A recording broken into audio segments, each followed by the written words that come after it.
February 1945, the big three, that is Franklin Delano Roosevelt, Winston Churchill, and Joseph Stalin, are meeting in Crimea at the location better known as Yalta. I don't think anybody estimated properly either the motivation or the strength of Stalin and what he would do. Stalin assured Churchill and Roosevelt that Eastern European nations would establish their own democratic governments. With the Soviet army firmly in place there, Churchill and Roosevelt had little choice but to agree. However, within 3 years, communist governments under Stalin's control took over the nations of Eastern Europe. The end of the war then, instead of ushering in the peace and prosperity enjoyed by Western Europe and the United States, introduced a new era in Eastern European history: communism. From the beginning, communists viewed the European Catholic Church, with its landholdings, institutions, and patronage of the powerful and wealthy, as an enemy of the working class. However, as Stalin consolidated power across Eastern Europe, his policies regarding religion varied from country to country. Each of these nations had a different culture, different languages, different political systems, so they were all under the influence of the Soviet Union, but they were not all the same. Some European countries were absorbed into the USSR as member republics. Others, allowed more autonomy, were considered satellites. Stalin's approach toward the Catholic Church in Eastern Europe was far from being universal.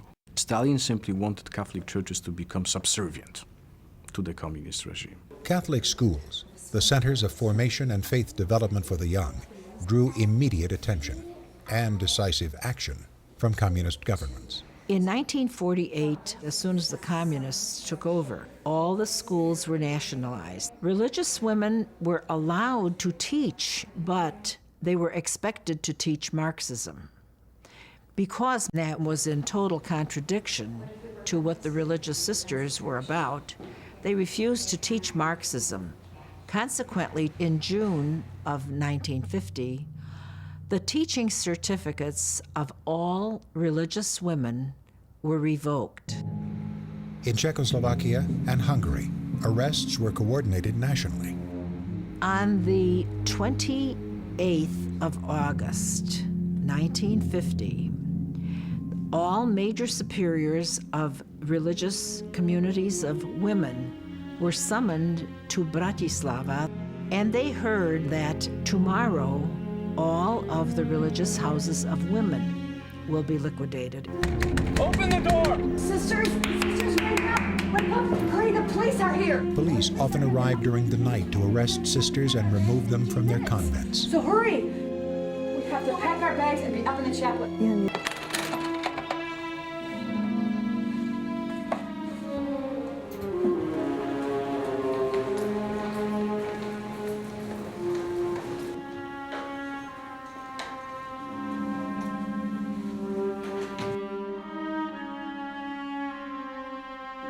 By order of the provincial and municipal Soviet government of this region, all elementary and secondary schools have been nationalized as of midnight last night. The officer told us that our presence in Szeged was considered undesirable. We were each summoned by name and had to sign a statement that we accepted our deportation.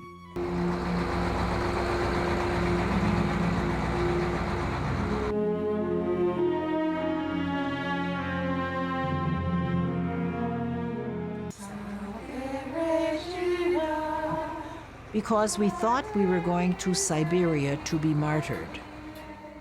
Now, actually, martyrdom might have been a lot simpler than 40 years of exile.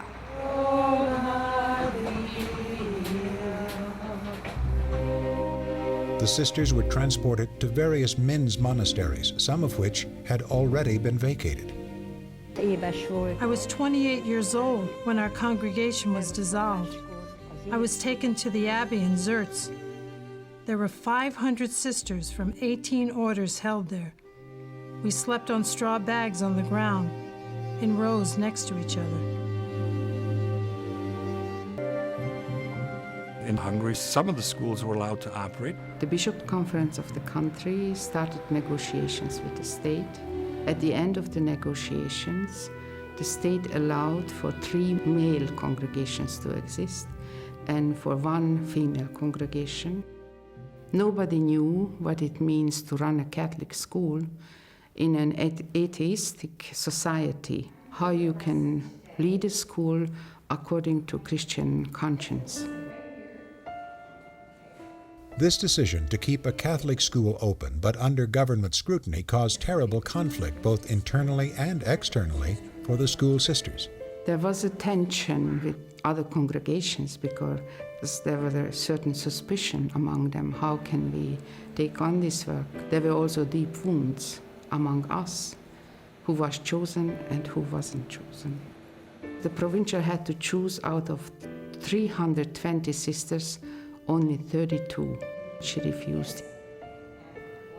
At the end, she was forced by the Archbishop to say yes. His main argument was, somebody has to safeguard that there is Catholic education for women in the country and that women's religious life has a continuation. The sisters not selected were forced to leave the convent and take secular jobs. When I had to take off the habit and veil and put on civilian clothes, I felt very strange. I felt almost naked. When we were dispersed and ordered to leave, I took various jobs. I looked after children, I manufactured cheese, and I produced glasses in the optical factory. I was 27 when we left the convent, and I went to work at the rice fields. At harvest time, about 600 people worked there, and another sister and I did all the cooking for them. At the same time, the nationalization and the secularization of schools took place. We had the nationalization of hospitals and various health institutions. Catholic-led hospitals practically ceased to exist. Once deported and no longer allowed to teach or nurse, many sisters were assigned to concentration convents. The communists saw the sisters as a valuable labor force. When they first took over, they saw that here was a large institution, a large building with 50, 60, maybe 100 religious women, strong, dedicated, well-educated, useful people. So what do you do with them? You want to separate them from the ideology that motivates them, but here is a great labor force.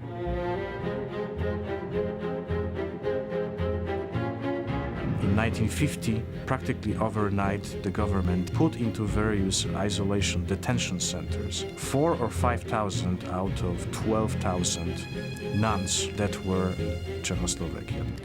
At the time when the policemen came to pick us up, I was 28 years old. It was during the night. They put us into the trucks along with our luggage and drove us to the castle in Slovenska Lubcha. When they came for us, we were divided into 3 groups. The oldest sisters were in the first group. The second group had sisters with less than perfect health. And the third group was made up of the young and healthy sisters.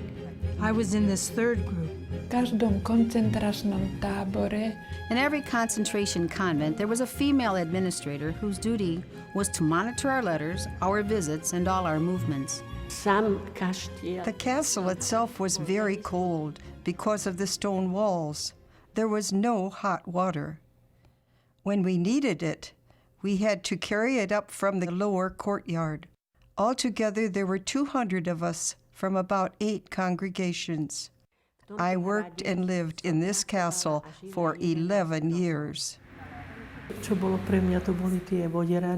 me, Vodorati was the most difficult. The housing there was bad, with no water and poor heating. There were 11 of us in one room, sisters from 3 different orders. The beds were made of iron, and the mattresses were filled with old straw, which hadn't been changed for years. They lived in these crowded conditions. We lived in an old school building. There was no bathroom and no water. We had to borrow water from the neighbors. There were 14 of us sleeping in each classroom, and yet each of us had to pay rent, 34 crowns each. While we were digging and harvesting potatoes and flax, we always wore our religious habit. They did not force us to put away our habits and wear civilian clothing. We never took off our veils. Keeping clean was quite difficult. Washing and starching the linen was done once every 2 or 3 months. After the sisters were settled in at the concentration convents, they adopted a daily routine that included prayer, work on the farms or in factories, recreation, and meals. Their incarceration at these sites often lasted for years and years. Around 8 o'clock each morning, a truck arrived and took us to work at the farms. We worked with flax. We also dug out and harvested potatoes. It was hard, tiring work. We worked in the fields. There was a man responsible for us who gave us our work every day. And we tried to do it the best of our abilities, even though it was very exhausting for us.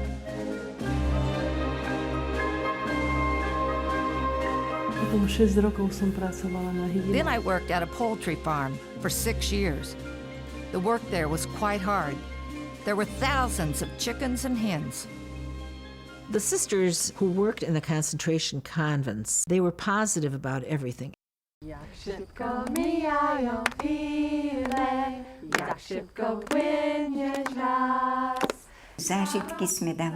We put all of our experience into songs. When we sang, it created an air of joy in the community.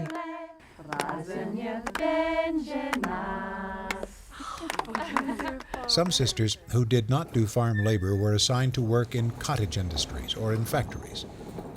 There they often labored side by side with sympathetic lay workers. The rest of our co-workers were lay people.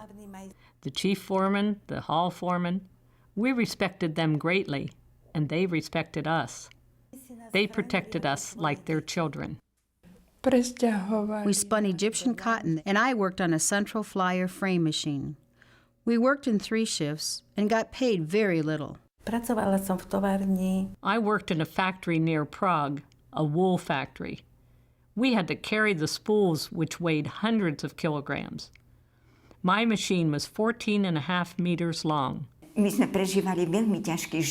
had a very difficult life in the factories, but we stood by one another so much that we would give our lives for one another.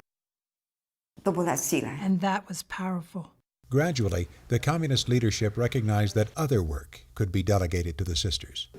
Care of the elderly and of mentally disabled children, since these groups could not be easily influenced by religious propaganda. What the government allowed them to do was to work with only those to whom they couldn't transmit the faith.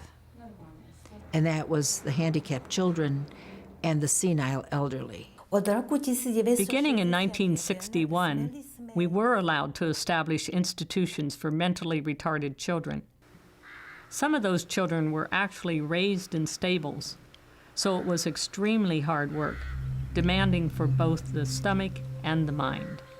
Stalin expected that after a number of years, religion would simply disappear as the elderly died off and young people rejected religion entirely.